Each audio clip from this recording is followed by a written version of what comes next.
Vamos em pé ler a palavra de Deus. Capítulo 12 do livro do Apocalipse. Diz assim: E viu-se um grande sinal no céu, uma mulher vestida do sol, tendo a lua debaixo dos seus pés e uma coroa de 12 estrelas sobre a sua cabeça. E estando grávida, gritava com as dores do parto, sofrendo tormentos para dar à luz. Viu-se também outro sinal no céu. Eis um grande dragão vermelho que tinha 7 cabeças e 10 chifres, e sobre as suas cabeças 7 diademas, que são coroas. A sua cauda levava após si a terça parte das estrelas do céu, e lançou-as sobre a terra. E o dragão parou diante da mulher que estava para dar à luz, para que, dando ela à luz, lhe devorasse o filho. E deu à luz um filho, um varão que há de reger todas as nações com vara de ferro. E o seu filho foi arrebatado para Deus e para o seu trono. E a mulher fugiu para o deserto, onde já tinha lugar preparado por Deus, para que ali fosse alimentada durante 1260 dias. Então houve guerra no céu. Miguel e os seus anjos batalhavam contra o dragão. E o dragão e os seus anjos batalhavam, mas não prevaleceram, nem mais o seu lugar se achou no céu. E foi precipitado o grande dragão, a antiga serpente que se chama Satanás, o diabo e Satanás, que engana todo mundo. Foi precipitado na terra e os seus anjos foram precipitados com ele. Que Deus abençoe a leitura desta palavra até aqui. Nós vamos estar meditando daqui para frente. Podeis sentar, irmãos.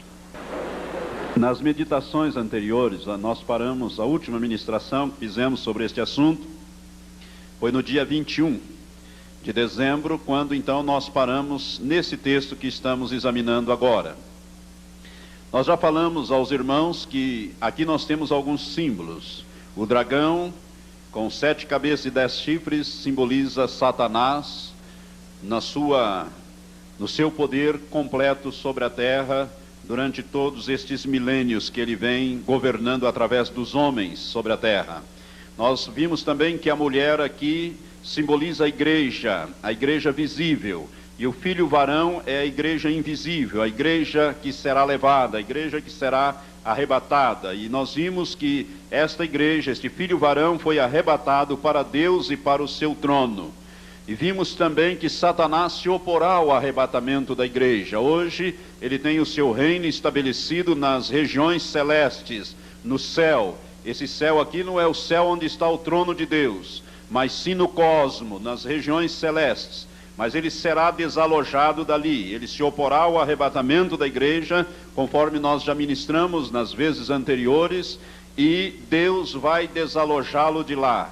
O Senhor, através de Jesus Cristo, dará uma ordem, um comando, um grito, um brado, e o resultado disso é que Miguel entrará subitamente em ação e desalojará o reino de Satanás, dos demônios, e toda a estrutura de Satanás será desalojada do cosmos.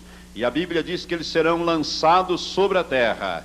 Serão lançados sobre a terra. É como você apanhar uma pedra e jogar com força aquela pedra. Assim Satanás será desalojado do cosmos, das regiões celestes onde ele está hoje. Muita gente pensa que o diabo está no inferno, comandando o inferno, e a Bíblia diz exatamente o contrário. É para lá que o diabo vai, mas ele não quer saber de inferno. Nenhum demônio quer ir para o abismo, para o sofrimento. O inferno é lugar de tormento, é um lugar de sofrimento. E Jesus é que tem o controle sobre o inferno, não é Satanás. Satanás vai para lá, mas ele não quer ir. A queda, ele está caindo cada vez mais, e esta vai ser a próxima fase de Satanás. Ele será arrojado sobre a terra. Diz esse versículo que foram precipitados os anjos com ele, foram precipitados com ele aqui na terra. Irmãos, quando a igreja for arrebatada, quando a igreja passar, o Espírito Santo não mais vai restringir a ação de Satanás na face da terra. Ele é aquele que será colocado de lado, o Espírito Santo, de que fala 2 Tessalonicenses capítulo 2, até que seja posto de lado, fora, isto é, de lado. O Espírito Santo não vai restringir mais a ação do diabo. O diabo, quando for lançado aqui na terra com os demônios, ele vai assumir o controle total da terra durante 42 meses, os 3 anos e meio finais daquele período de 7 anos que nós vimos conversando com os irmãos, ensinando os irmãos, ministrando aos irmãos, de que este período de 7 anos dividido em 2 partes, a segunda parte é a grande tribulação. Então, nessa segunda parte, Satanás estará governando, não mais do cosmos, mas da terra, aqui na própria terra. Então, nós vamos continuar a partir, então, deste versículo 10. Continue lendo, então, acompanhando conosco, Apocalipse 12, a partir do versículo 10. Diz assim: então ouvi uma grande voz do céu que dizia: agora é chegada a salvação, e o poder, e o reino do nosso Deus, e a autoridade do seu Cristo, porque já foi lançado fora o acusador dos nossos irmãos, o qual diante do nosso Deus os acusava dia e noite.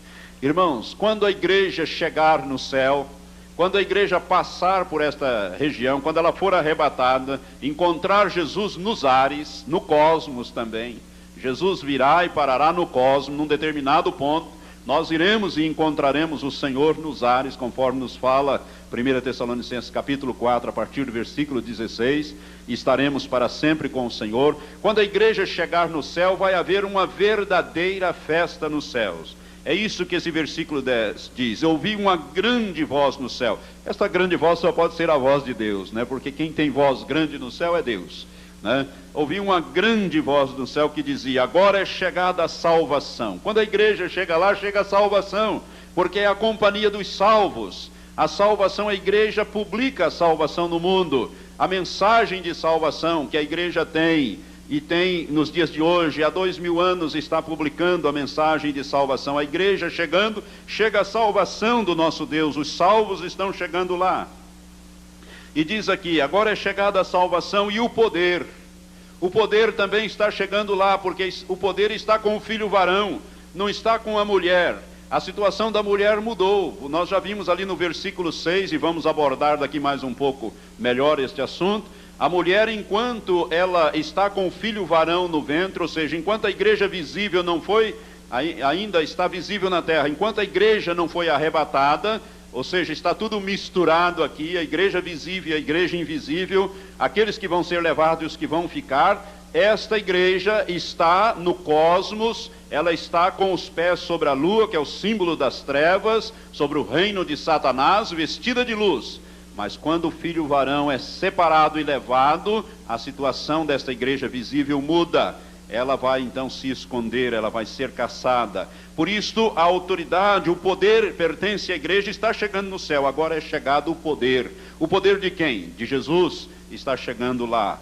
Jesus disse, quando ele foi para cima, quando ele foi elevado, ele diz: é-me dado todo o poder nos céus e na terra, portanto ide. Quando Jesus disse ide, ele transferiu esse poder para a igreja. Por isso o maior poder sobre a face da terra é a igreja. Não são as bombas atômicas, não são coisas nenhumas que o homem tem criado, é a igreja. Não é o reino de Satanás, é a igreja. Por que é a igreja? Porque se a igreja dobrar os joelhos e orar, Deus age. E operando eu, diz o Senhor, quem impedirá? Quem pode contender com Deus? Quem pode impedir o mover de Deus? Ninguém. E Deus move mediante a oração da igreja. Por isso, a igreja é o maior poder sobre a face da terra. E a igreja está chegando lá no céu. Por isso, o poder está chegando lá no céu, diz esse versículo. E o reino do nosso Deus, diz esse versículo. Agora é chegada a salvação e o poder e o reino do nosso Deus. Irmão, certa vez Jesus disse, olhando para os discípulos, ele diz: o reino de Deus está dentro de vós. Amém? Você já leu isso? O reino de Deus está dentro de vós. A igreja está chegando lá? Está chegando o reino de Deus lá. Aleluias! Por isto, a salvação, o poder e o reino do nosso Deus está chegando no céu. Festa no céu. E veja bem, o reino do nosso Deus, e mais uma coisa, e a autoridade do seu Cristo. A autoridade de Cristo está com a igreja. A autoridade de Cristo está chegando no céu, a igreja está chegando lá, o filho varão está chegando lá. Festa no céu, porque está chegando a salvação, o poder, o reino de Deus e a autoridade do seu Cristo. a igreja visível que ficou para trás não tem autoridade, não tem poder. Ao contrário, ninguém que ficou para trás vai expulsar demônio algum, acabou.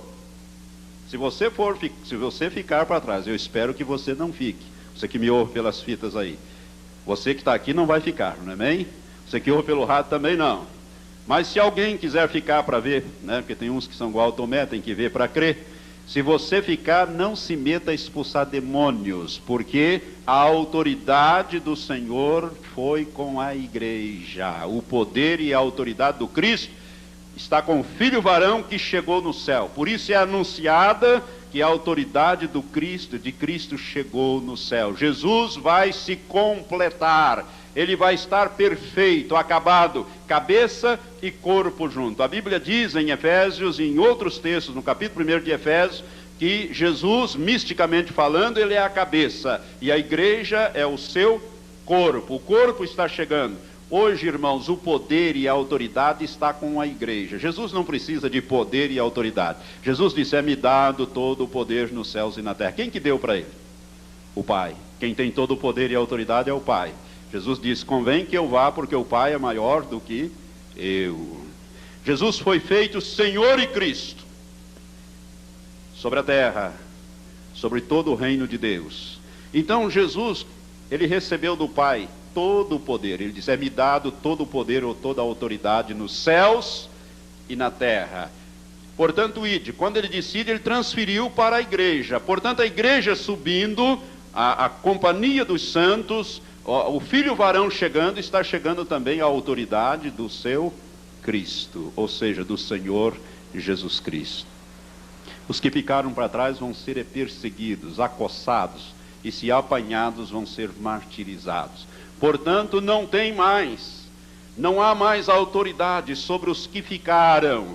Eles vão ser perseguidos e acossados, porque a autoridade chegou no céu com a igreja, com o grupo dos vencedores, aqueles que venceram Satanás, aqueles que venceram o pecado, Satanás, que mais que tem que vencer o mundo e a nós mesmos, o nosso eu, a nossa alma. Veja bem o que diz então esse versículo. Porque já foi lançado fora o acusador de nossos irmãos, o qual diante do nosso Deus os acusava dia e noite. Irmãos, esse versículo é interessante, porque nós aprendemos aqui, nesse versículo, que Satanás tem acesso ao trono de Deus para nos acusar, de dia e de noite. Nós sabemos disto, não sabemos por que Deus permite isso, mas sabemos que Satanás tem acesso, só ele, demônio nenhum entra na presença de Deus para fazer acusação. Satanás sim, ele é o chefe da acusação, ele é o chefe, é como um tribunal, irmãos, as coisas funcionam no céu como um tribunal. Deus é o juiz, Satanás é o promotor, o acusador. Por isso que tem muita gente que não quer saber de ser promotor, né, que é o acusador, faz esse papel aí. E Jesus é o nosso advogado. Quer ver isto? Volte um pouquinho ali na primeira epístola de João, um pouquinho, poucas páginas para trás, você vai encontrar a primeira carta de João, no capítulo 2, diz assim, meus filhinhos, 1 João 2, essas coisas vos escrevo para que não pequeis, mas se alguém pecar, temos um advogado para com o Pai, Jesus Cristo, o justo, e ele é a propiciação pelos nossos pecados, e não somente pelos nossos, mas também pelos de todo o mundo. Jesus Cristo é o que? Junto ao Pai, o nosso advogado. Ele é o nosso advogado. E que advogado, né? Junto ao Pai. O Pai é o juiz. E nós vemos por esse texto que Satanás é o acusador. Ele nos acusa de dia e de noite. Se você for, deixa seu dedo marcando, for lá no livro de Jó, é no livro de Jó que nós vamos encontrar a revelação que Satanás tem acesso à presença de Deus. No capítulo 1 e capítulo 2, nós temos versículos que nos mostram isto. No capítulo 1 do livro de Jó, a partir do versículo 6, nós lemos que os filhos de Deus, aqui são os anjos, eles são convocados de tempos em tempos a estar na presença de Deus. Os anjos que trabalham fora do céu, né? Fora da presença de Deus. Diz assim o versículo 6, ora, chegado o dia em que os filhos de Deus, esses filhos de Deus são os anjos, vieram apresentar-se perante o Senhor, veio também Satanás entre eles. O Senhor perguntou a Satanás: de onde vens? E Satanás respondeu ao Senhor, dizendo: de rodear a terra e de passear por ela. Satanás gosta de passear pela terra. Eu quero te dizer para você que ele é um excelente passeador e observador. Ele fica rodeando e passeando pela terra. Disse o Senhor a Satanás: notaste porventura o meu servo Jó, que ninguém há na terra semelhante a ele, homem íntegro e reto, que teme a Deus e se desvia do mal? Deus dá um excelente testemunho de um homem aqui na terra chamado Jó. Deus disse: por acaso você viu o meu servo lá, Jó? Satanás. Veja bem o que Deus diz de Jó, que ninguém há na terra semelhante a ele, homem íntegro e reto, que teme a Deus e se desvia do mal. Jó se desviava do mal, não era Deus que desviava Jó do mal. Presta atenção nisso. Jó via o mal ali, a tentação ali, Jó se desviava da tentação, se desviava do mal e ia para cá. Jó recebe um testemunho excelente de Deus. Deus conhece as coisas, conhece as pessoas. Agora veja o diálogo. Então respondeu Satanás ao Senhor e disse: porventura Jó teme a Deus de balde, ou seja, sem motivo? Não o tens protegido de todo a ele?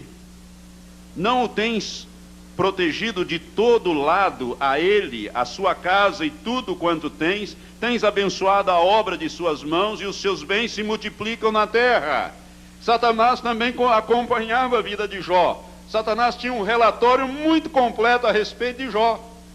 Ele sabia que Jó era íntegro, reto, temia Deus e tal, mas Satanás diz para Deus: olha, ele não faz isso à toa. O Senhor tem abençoado ele de todos os lados, ele está cercado de bênçãos, as bênçãos vêm sobre ele, tudo que ele põe a mão prospera. Então não é à toa que ele está te servindo. Mas estende agora a tua mão, diz o versículo 11, Satanás falando, e toca-lhe em tudo quanto tens, e ele blasfemará de ti na tua face. Ao que disse o Senhor a Satanás: eis que tudo o que ele tem está no teu poder, somente contra ele não estenda a tua mão. E Satanás saiu da presença do Senhor. Irmãos, esse texto e também o capítulo 2 nos diz que Satanás tem acesso à presença de Deus. E o capítulo 12 de Apocalipse diz que ele tem acesso para uma coisa: nos acusar de dia e de noite. Por que de dia e de noite? Porque podemos pecar tanto de dia como de noite. E Satanás, irmão, ele não é um ser onipresente como Deus Pai, Deus Filho e Deus Espírito Santo. Então Satanás recebe relatórios dos seus demônios, que são milhões, bilhões, eu creio que são bilhões. Para fazer a obra na face da terra, nós já somos quase 6 bilhões de pessoas. Eu imagino demônio que tem por aí. Se Deus nos permitisse ver no mundo espiritual, nós veríamos anjos e demônios, e a nossa vida seria um terror, porque nós veríamos essas coisas no mundo espiritual. Por isso Deus não nos permite ver no mundo espiritual, senão nós não viveríamos a nossa vida normal aqui como Deus deseja que vivamos.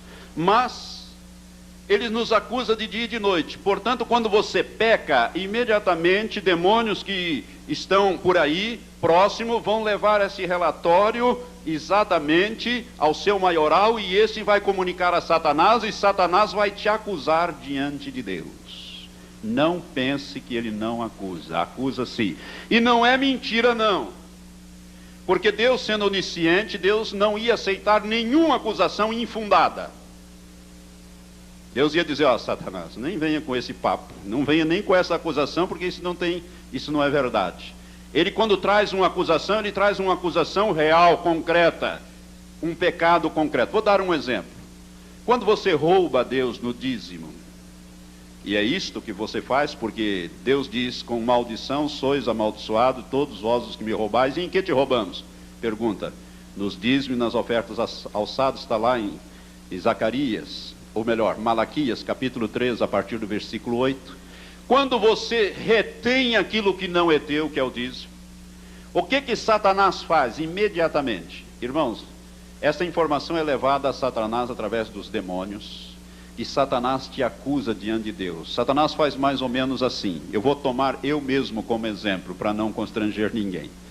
Mas Satanás vai chegar e dizer: Senhor Jeová, eu acuso Valtenir Pereira Porto de estar roubando o dízimo. Eu exijo que a tua palavra seja aplicada na sua vida. Ele está debaixo de maldição. A tua palavra diz que com maldição são amaldiçoados todos aqueles que te roubais. Ele está te roubando no dízimo, portanto ele está debaixo de maldição. Eu exijo que nenhuma das suas orações sejam atendidas e que ele me seja entregue para eu poder cirandar com as suas finanças. Irmãos, Deus só tem uma palavra.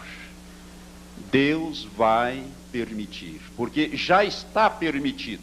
Deus diz: com maldição sois amaldiçoados todos vós os que me roubais. Se realmente eu estou nessa situação, Satanás vai exigir que nenhuma das minhas orações seja atendida. O céu fica de bronze em cima e as coisas começam a desandar, ir para trás. Ele nos acusa de dia e de noite. Até o arrebatamento da igreja ele tem acesso para nos acusar de dia e de noite. Depois não. Depois que a igreja chegou lá, acabou. Satanás não vai lá acusar o mundo, não, irmãos. Não vai acusar o ímpio. O ímpio já está perdido. Ele não vai preocupar-se com ele. Ele vai acusar os santos. Por isso é que é dito que foi lançado fora o acusador de nossos irmãos, o qual diante do nosso Deus os acusava de dia e de noite. Acusava de quê? De pecados. O pecado é uma coisa muito séria. É tão sério, eu tenho dito, que o pecado não houve outra solução para ele a não ser crucificar Jesus Cristo.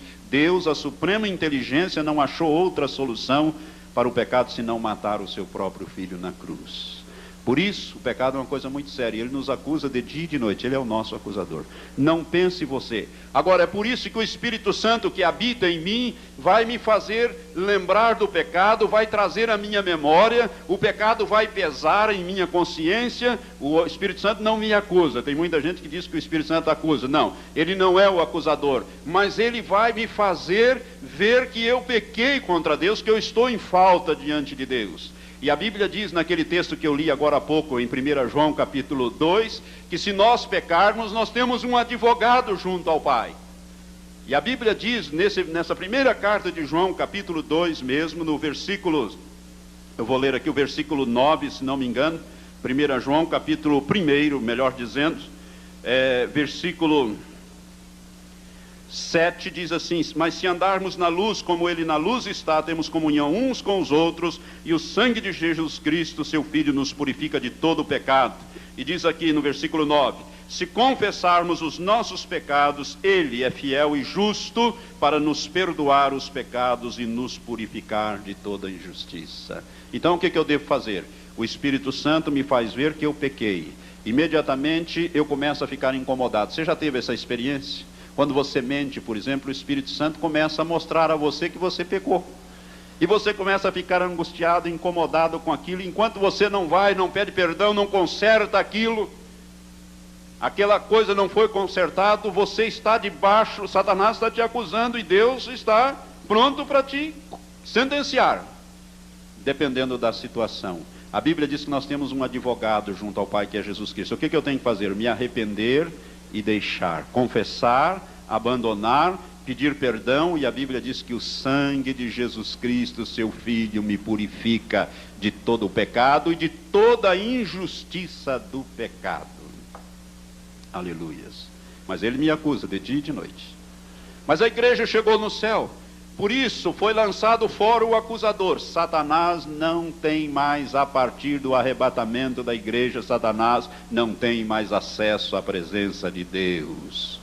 Aleluias. A igreja chegou lá, acabou. Ele agora não pode mais lá, ele não pode mais passear pela terra, pode passear. Aliás, ele vai morar aqui na terra. O que ele não pode é chegar na presença de Deus para acusar. Por quê? Porque a igreja já está lá. Esses que ficaram aqui, eles vão ficar aí debaixo do domínio, da influência maligna de Satanás. A igreja não, a igreja está lá com o Senhor. Por isso, aquele que nos acusava de dia e de noite foi lançado fora, o acusador dos nossos irmãos, o qual diante do nosso Deus os acusava de dia e de noite. Agora veja o versículo 11: e eles o venceram. Aqui está, portanto, irmãos, a companhia dos vencedores. Portanto, o filho varão, quem são? Os vencedores.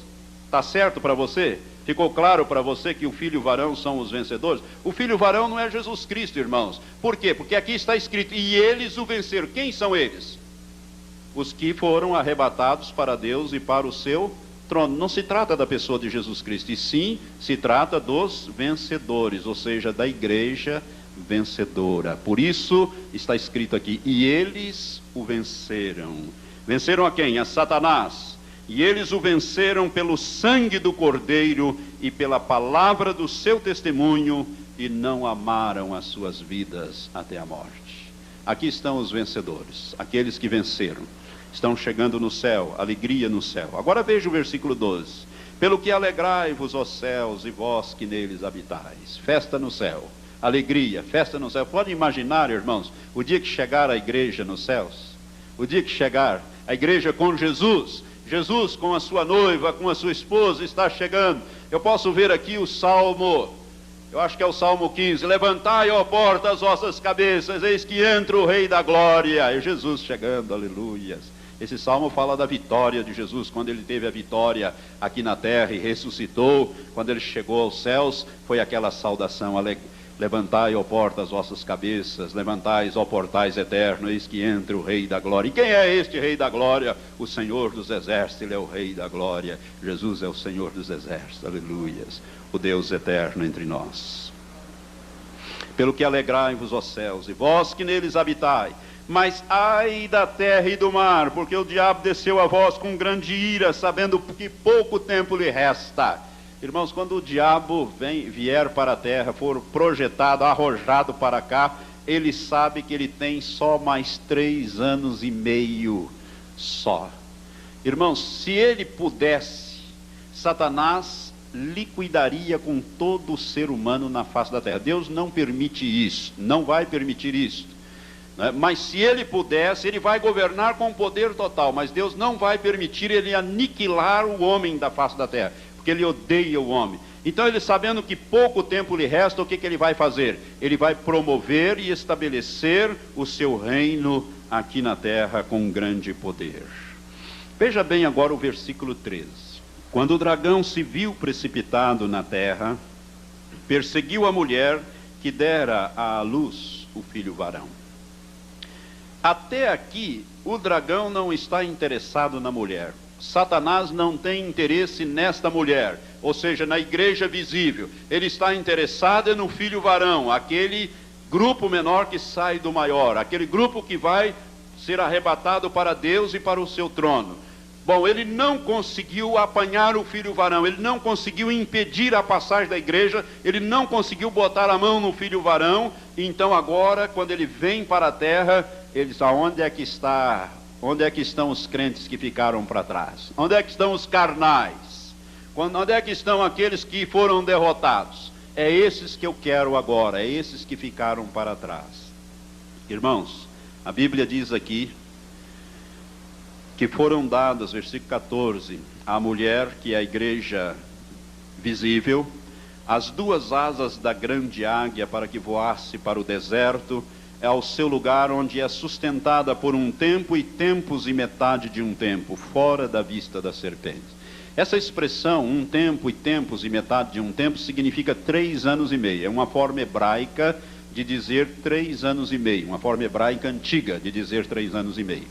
A mulher, então, ela vai ser perseguida por Satanás. Esta mulher são os crentes que ficaram para trás, que não estavam preparados para o arrebatamento da igreja. Ficaram para trás. E, infelizmente, eu já disse isso aos irmãos, esse texto, na sua simbologia, nos fala que a maior parte da igreja visível ficará para trás. Porque se nós pegarmos uma mulher de 1,70 m, grávida, e compararmos a massa, 70 quilos, e compararmos que o filho varão, ao nascer, nasce mais ou menos com 3,5 kg, nós vamos ver que apenas 5% aí, em termos de massa.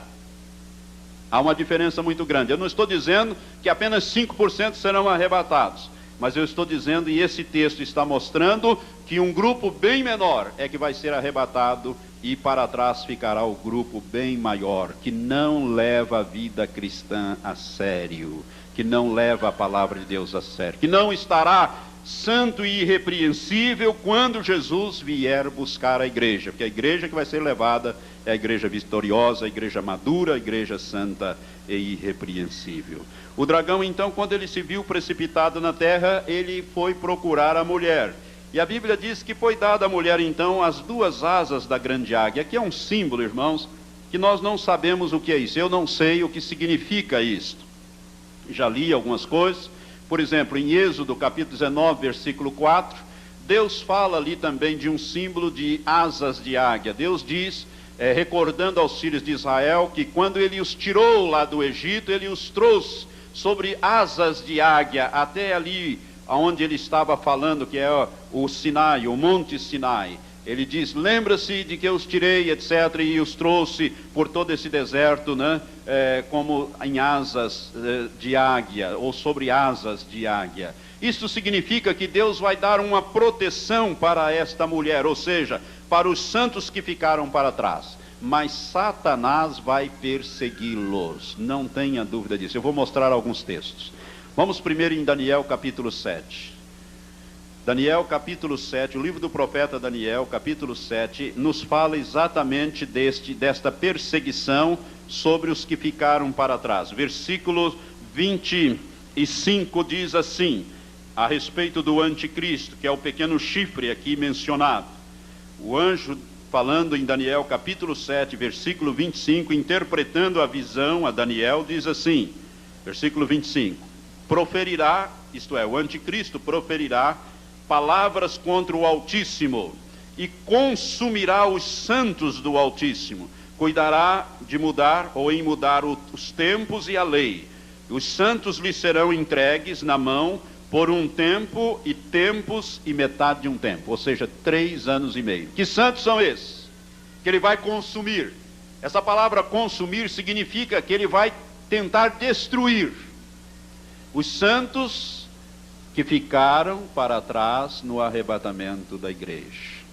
Irmãos, eu estou mostrando já há longo tempo nesse ensinamento que os últimos 7 anos, a última semana profética de Daniel 9, versículo 27, ela vai durar 7 anos. A igreja estará aqui até a metade. Na metade ocorrerá o arrebatamento. Os 3 últimos anos e meio são um tempo, 2 tempos, ou tempos e metade de um tempo. São os 3 últimos anos e meio.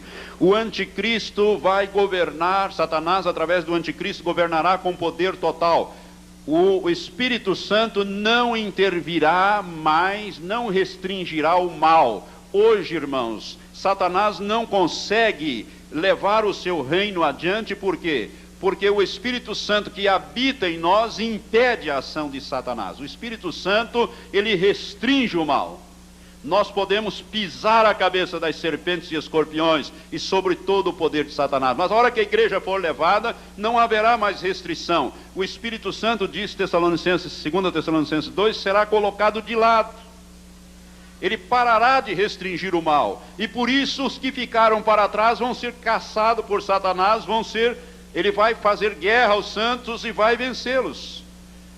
Veja o que diz o capítulo 13 do Apocalipse. Vamos voltar agora ao capítulo 13. Tem o mesmo texto nos fala, tanto de Daniel 7, 25, como Apocalipse 13, versículo 6, diz assim, 6 em diante, e abriu a boca em blasfêmias, isto é, o anticristo, o pequeno chifre, abriu a boca, a besta, em blasfêmias contra Deus, para blasfemar do seu nome, do seu tabernáculo e dos que habitam no céu, isto é, dos que foram levados no arrebatamento.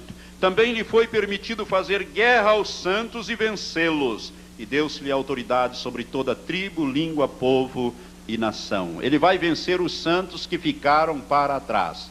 Hoje Satanás não tem condições de vencer os santos, que é a igreja. A igreja não. Nós é que temos poder e autoridade sobre ele. Mas aqueles que ficaram para trás, Satanás, através do anticristo, vai fazer guerra aos santos e vai vencê-los. Ele vai consumir os santos do Altíssimo, esses que ficaram para trás. Por isso, vale a pena nós nos prepararmos para o arrebatamento. Está tão perto, irmãos, o arrebatamento. Eu não sei quando ele virá.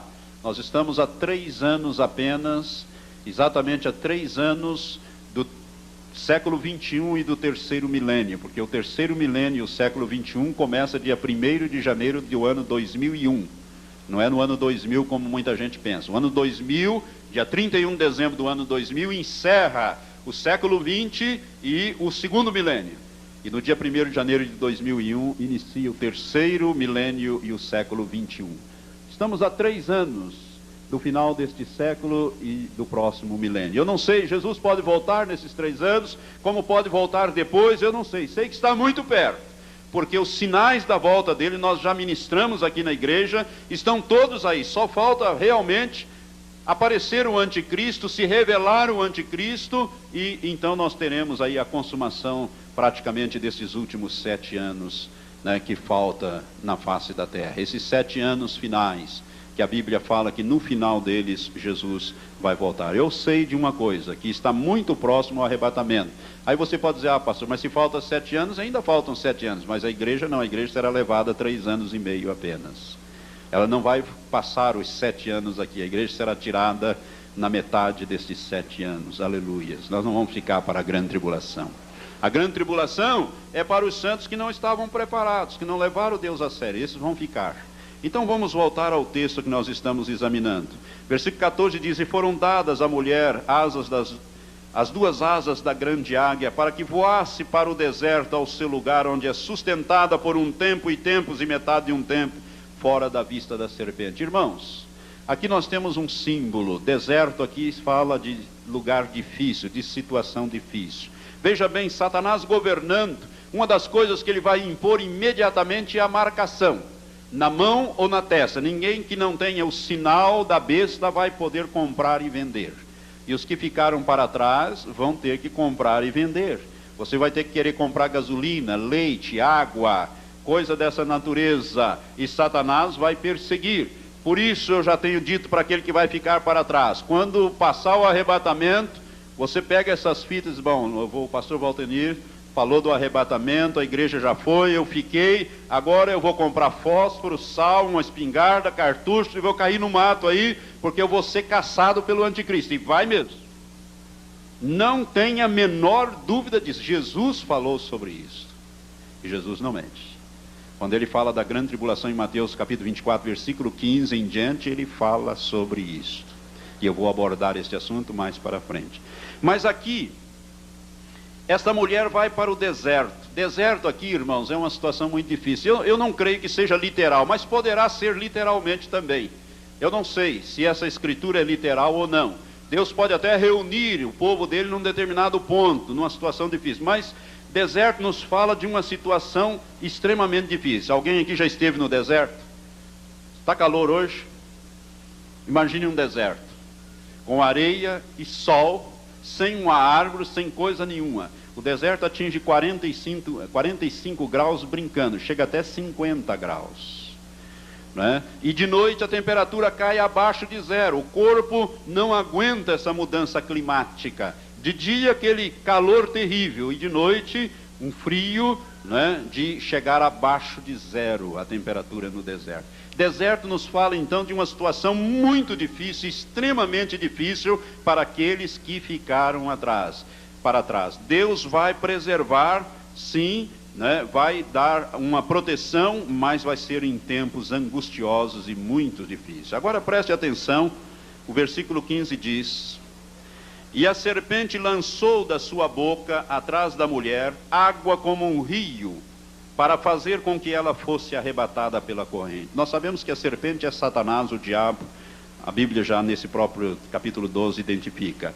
Água aqui, irmãos, é um símbolo de multidões, nações e línguas. Se você quiser ver isso, vire uma página, o capítulo 17 de Apocalipse. O anjo, ao dar a interpretação no versículo 15 do que vem a ser estas águas, onde a prostituta, aqui que é uma igreja apóstata, está assentada, o anjo diz no versículo 15 do capítulo 17 de Apocalipse assim: disse-me ainda, as águas que vistes, onde se assenta a prostituta, são povos, multidões, nações e línguas.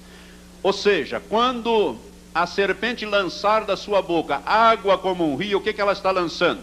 Uma perseguição através do seu povo, através do povo da nova era, do povo do anticristo contra aqueles que ficaram para trás.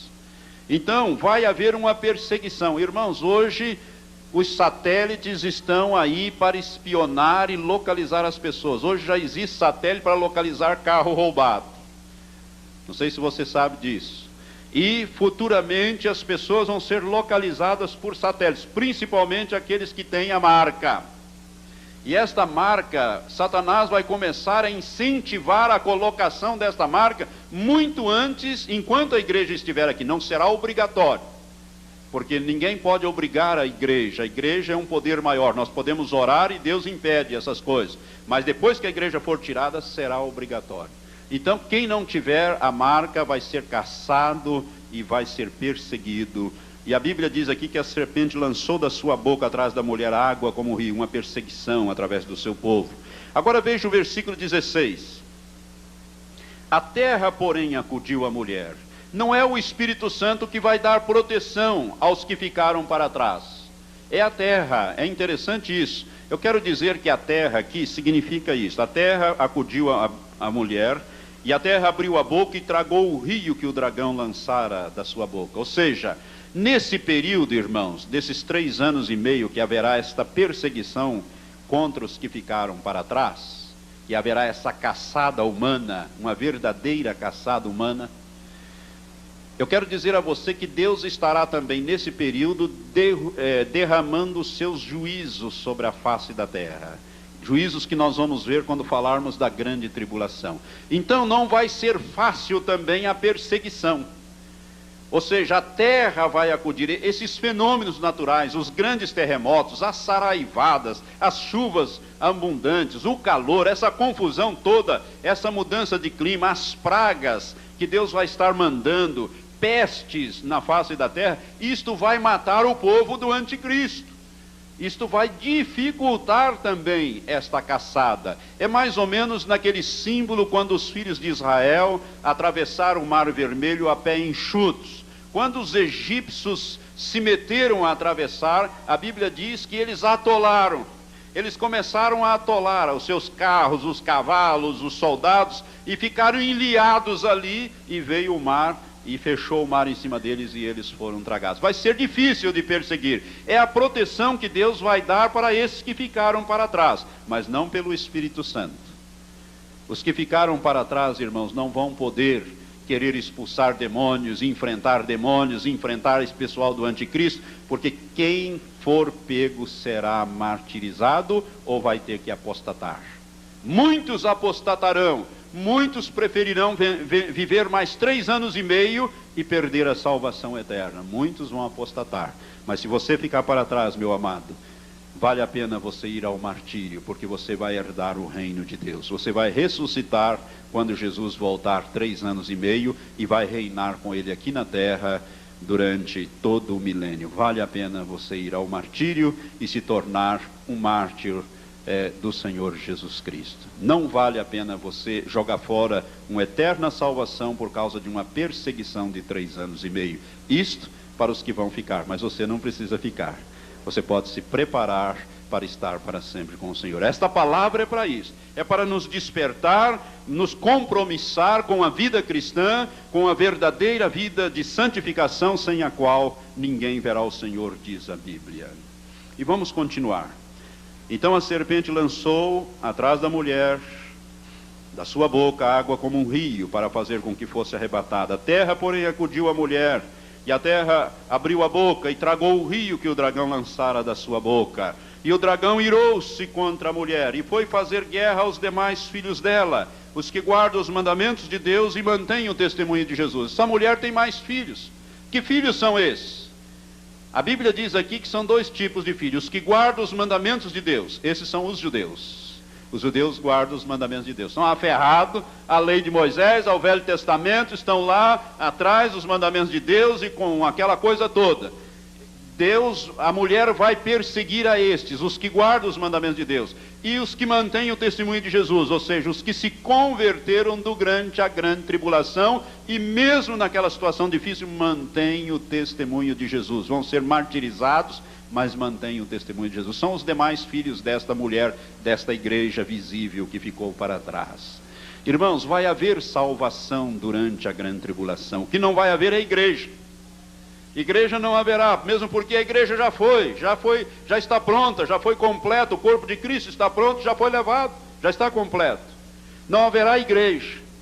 E esses que vão vir desse período, vai haver salvação. A Bíblia nos diz isso no próprio Apocalipse. Volte algumas páginas para trás, no capítulo 7, versículo 9 em diante, nós lemos que vão ser salvos gente de todas as raças, línguas, tribos,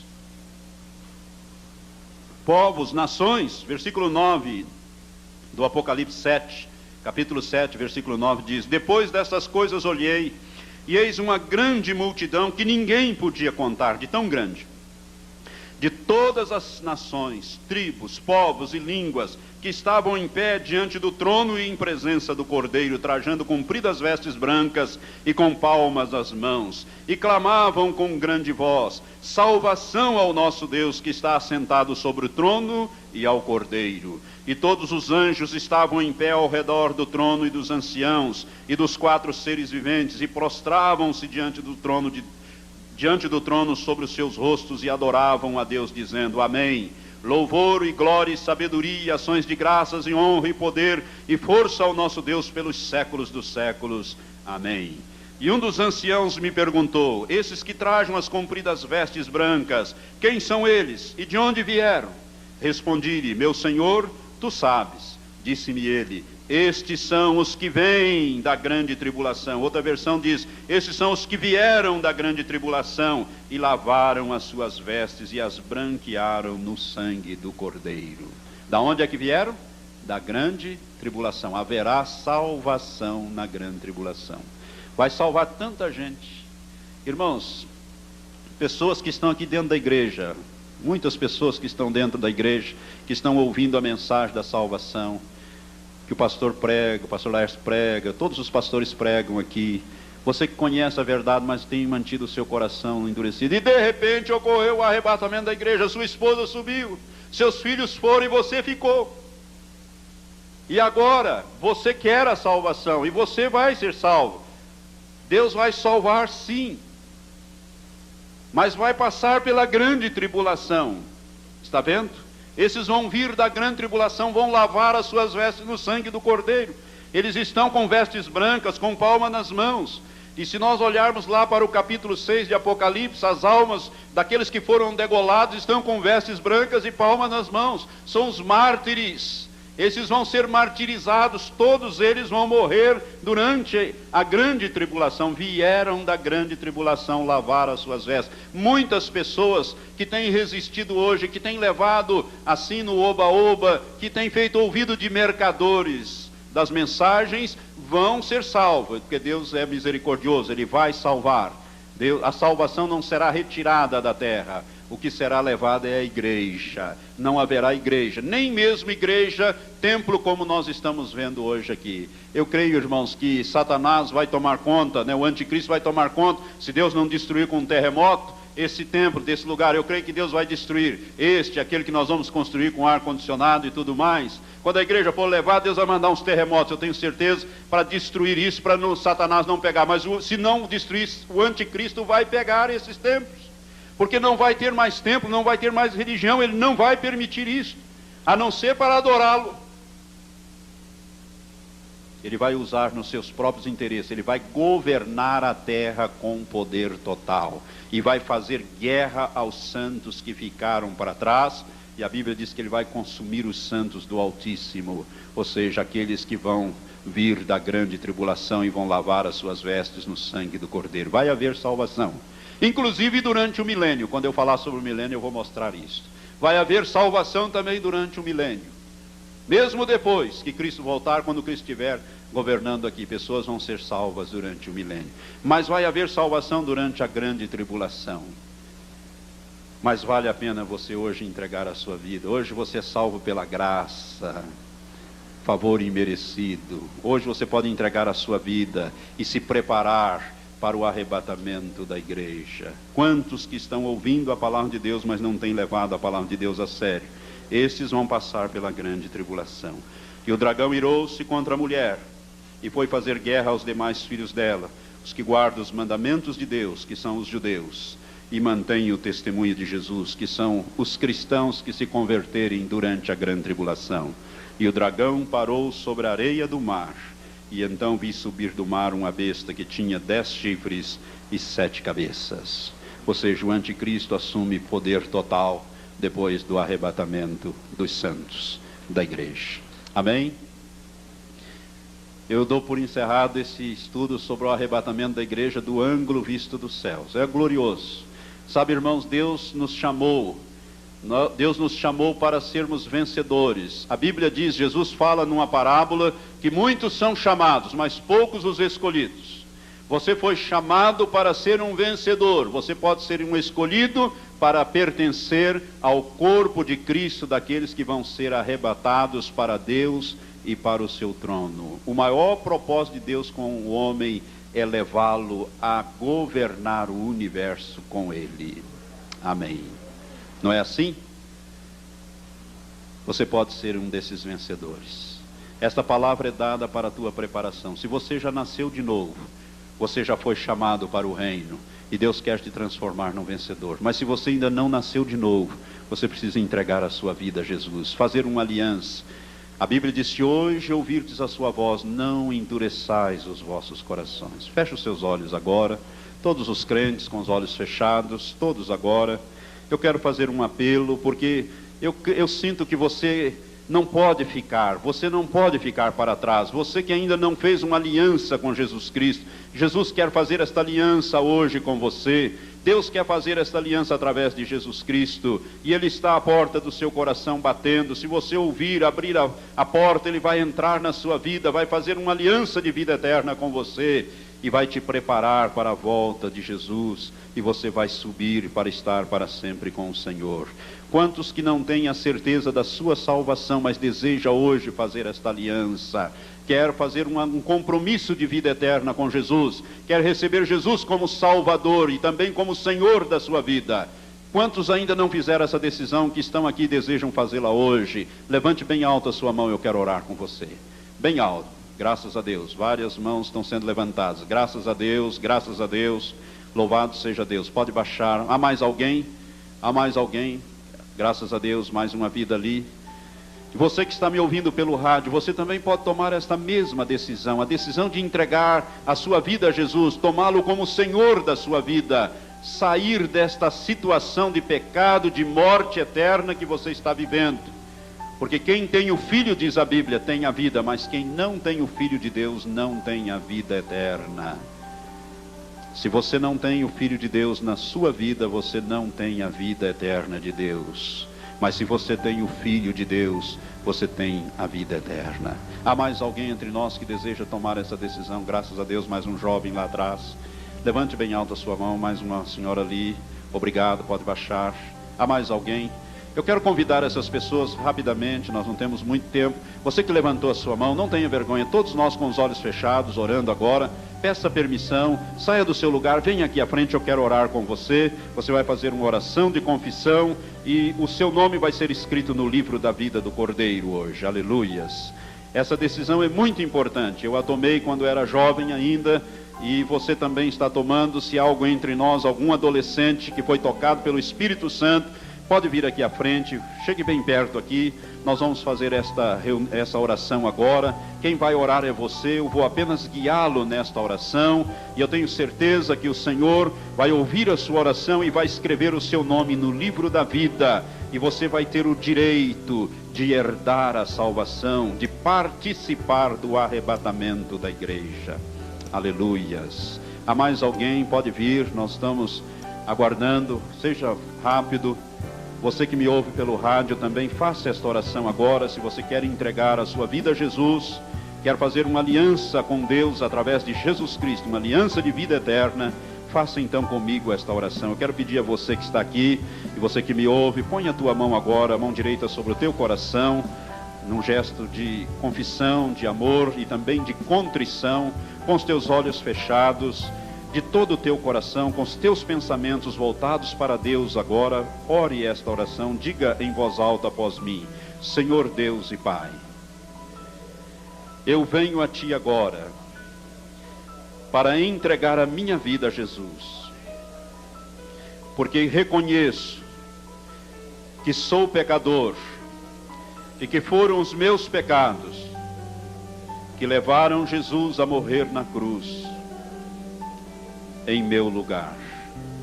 Eu me arrependo dos meus pecados e te peço, ó Deus, que perdoe todos os meus pecados e que me purifique de toda injustiça. Porque neste instante, com a minha boca, eu confesso a Jesus como Senhor, porque no meu coração eu creio, ó Deus, que Tu o ressuscitaste para a minha salvação. Por isto eu confesso a Jesus Cristo como meu Senhor e o recebo como meu Salvador. Sela-me, ó Deus, com o Teu Santo Espírito e me dê forças para Te servir todos os dias da minha vida.